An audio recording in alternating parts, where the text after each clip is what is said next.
철회, 또 철회. 주가도 떨어지고 상장도 안 되고 이래저래 요즘 참 많이 얻어맞는 바이오주. 앞으로 3년을 더 기다려야 한다고요?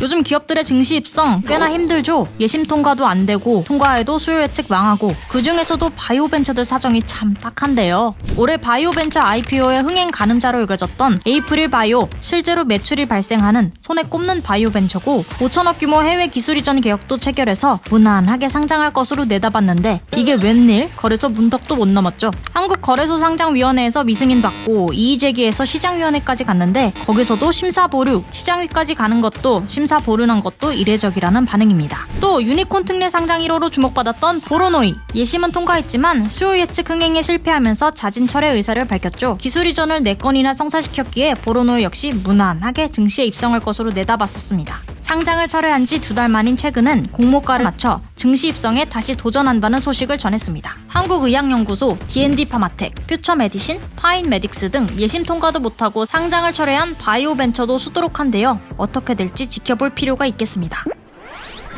이 같은 시장 분위기에 VC들은 바이오 벤처 투자에 주춤하는 모습입니다. 벤처캐피탈협회에 따르면 올해 3월까지 VC들의 신규 투자에서 바이오 의료 분야가 차지하는 비중은 전년 대비 약 10%가량 대폭 감소했다고 합니다. VC는 유망한 초기 기업을 발굴해 성공적으로 엑시트하는 것이 목적인데요. 해외에선 세컨더리, 즉 투자자 간 거래가 빈번하지만 시장이 작은 한국에선 투자금을 회수할 때 상장에 대한 의존도가 높을 수밖에 없죠. 증시 문턱 높아지며 투자금 회수가 불투명해지니 더 이상 바이오 벤처 투자 안 한다는 거죠. 시장에선 향후 2-3년간 바이오 벤처들의 증시 입성이 어려울 것으로 내다보고 있습니다.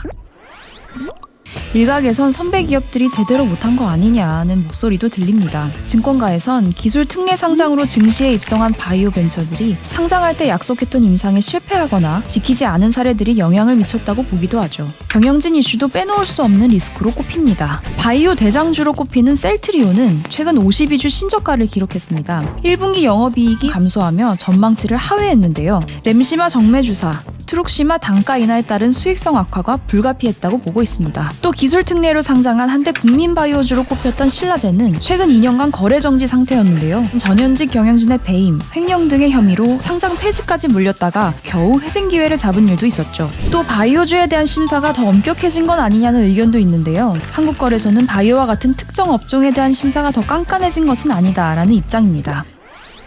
그런데 왜 바이오주 3년이나 기다려야 한다는 이야기가 나오는 걸까요? 한국거래소는 올해 말부터 새로운 기술성 평가 모델을 도입할 계획인데요. 모든 기업에 적용되는 표준형 평가 모델을 제시하고 업종별 특성을 반영한 심화형 평가 모델 개발이 핵심이라고 전해집니다. 올해 말부터 내년까지는 제도 도입 초기인 만큼 다소 엄격한 잣대가 적용될 것이라는 예상이 많습니다. 게다가 그동안 실력 있는 바이오 벤처들 간 옥석 가리기가 진행될 것이 예상되면서 IPO 시장에서 바이오 기업이 늘어나려면 빨라야 3년 정도 걸릴 것으로 내다보는 것이죠. 그동안 자신들만의 스토리로 밝은 미래를 내다봤던 바이오 기업들, 수익과 이익으로 진짜 실력을 증명할 때가 다가오고 있는 거겠죠? K바이오 기업들 화이팅입니다. 이상 스튜디오 퍼즐이었습니다.